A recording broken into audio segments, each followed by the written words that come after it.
Bonjour, c'est Arnaud, bienvenue sur cette nouvelle vidéo dans laquelle nous allons parler du rendez-vous avec les banques.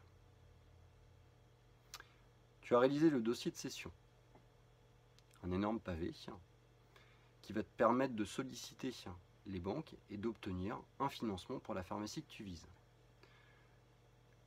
Pour ce rendez-vous bancaire, déjà, je t'invite à solliciter plusieurs banques. Un minimum de 5 banques me paraît être relativement raisonnable. Toutes les banques n'ont pas forcément les mêmes critères. Certaines vont te demander plus ou moins d'apport. Et les conditions qu'elles vont te retranscrire si elles décident de te financer vont être différentes. Le fait de solliciter plusieurs banques te permettra de les mettre en concurrence, aussi bien au niveau des taux d'intérêt que des différentes garanties ou conditions qu'elles exigent pour la réalisation de ce prêt bancaire. 5 banques, moi je t'invite à contacter des banques historiques comme le Crédit Agricole par le biais d'Interfimo, le CIC, le Crédit Agricole, la BNP, la Caisse d'épargne. Ce sont des gros acteurs, ils ont des personnes qui sont chargées de ce type de dossier avec une très bonne expertise du milieu pharmaceutique. Je t'invite dans un premier temps, une fois que tu as contacté tous tes interlocuteurs bancaires, de fixer avec eux un rendez-vous. Fixe ça sur une seule journée, de façon à pouvoir faire l'ensemble des rendez-vous bancaires dans un même moment. L'idée sera de réussir à obtenir des accords de prêt d'une manière relativement concomitante pour pouvoir les mettre en concurrence directe.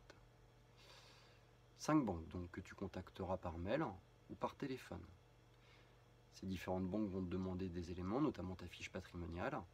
Je t'invite, au même moment où tu enverras cette fiche patrimoniale, de leur transmettre, d'une manière séparée et anonyme, le dossier de financement. Ne donne pas aux banques la connaissance qu'ils sont mis en concurrence avec d'autres banques.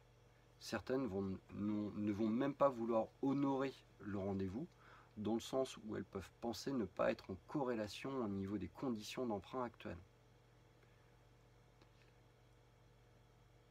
Tu envoies donc tous ces documents. Certaines ont des serveurs, d'autres vont réceptionner les différentes pièces sous forme d'un envoi mail classique. Le rendez-vous bancaire étant pris, tu vas donc toutes les rencontrer ensemble. Je t'invite, lors de ce rendez-vous bancaire, de convier également pour ces rendez-vous l'agent de transaction et l'expert comptable qui a participé à la réalisation de ton plan de financement. Lors de cet entretien, tu verras en fait certaines questions vont devenir relativement complexes, notamment au niveau du montage des sociétés ou au niveau du plan de financement. Un expert comptable sera bien plus crédible dans l'analyse et l'explication du prévisionnel. Un agent de transaction sera à même de répondre à des questions d'ordre logistique d'une manière bien plus pertinente que toi. Comment va se passer ce rendez-vous bancaire? Un rendez-vous bancaire dure entre 30 et 45 minutes, parfois 1 heure en fonction des interlocuteurs. Certains ont l'habitude, d'autres vont demander plus d'explications. Ton rôle à toi sera de te présenter en tant qu'entrepreneur. On ne te demandera pas d'être un expert au niveau du prévisionnel, par contre on te demandera de te présenter, de montrer ton projet professionnel sur cette pharmacie. Quels vont être les axes que tu vas chercher à développer? Pourquoi tu souhaites une embauche ou une débauche de personnel? Quelles vont être tes rémunérations?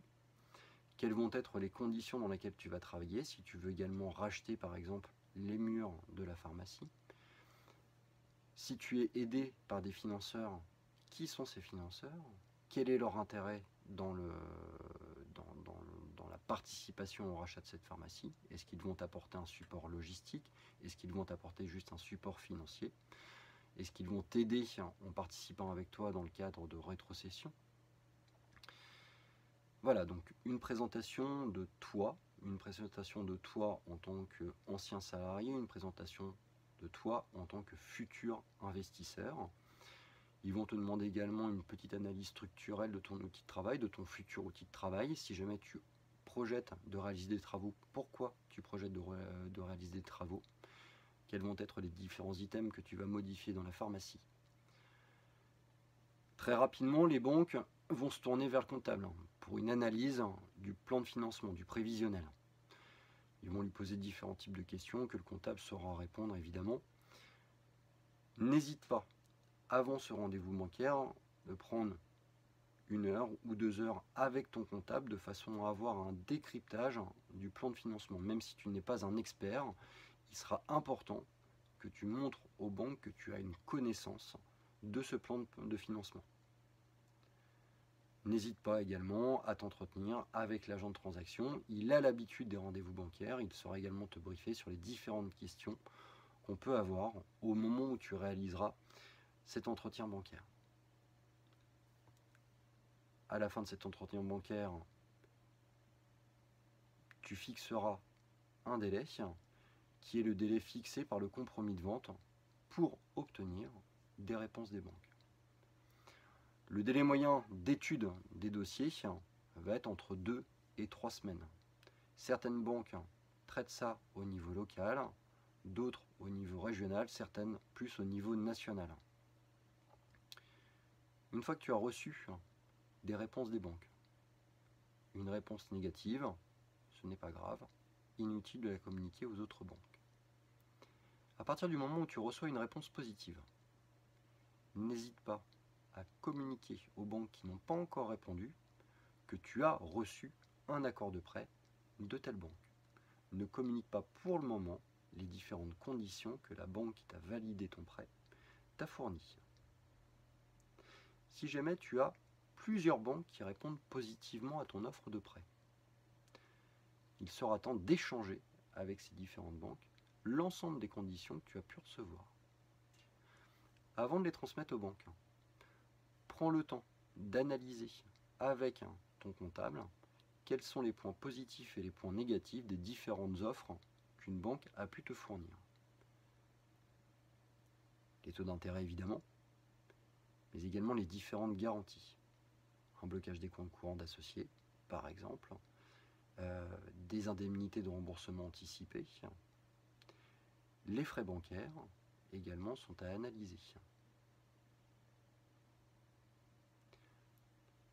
Une fois que tu as réussi à obtenir plusieurs réponses positives, les conditions de réalisation de la vente sont remplies. Tu te dois de transmettre ces réponses au notaire et à l'agent de transaction qui fixeront avec le vendeur un rendez-vous pour la signature définitive de la vente de la pharmacie.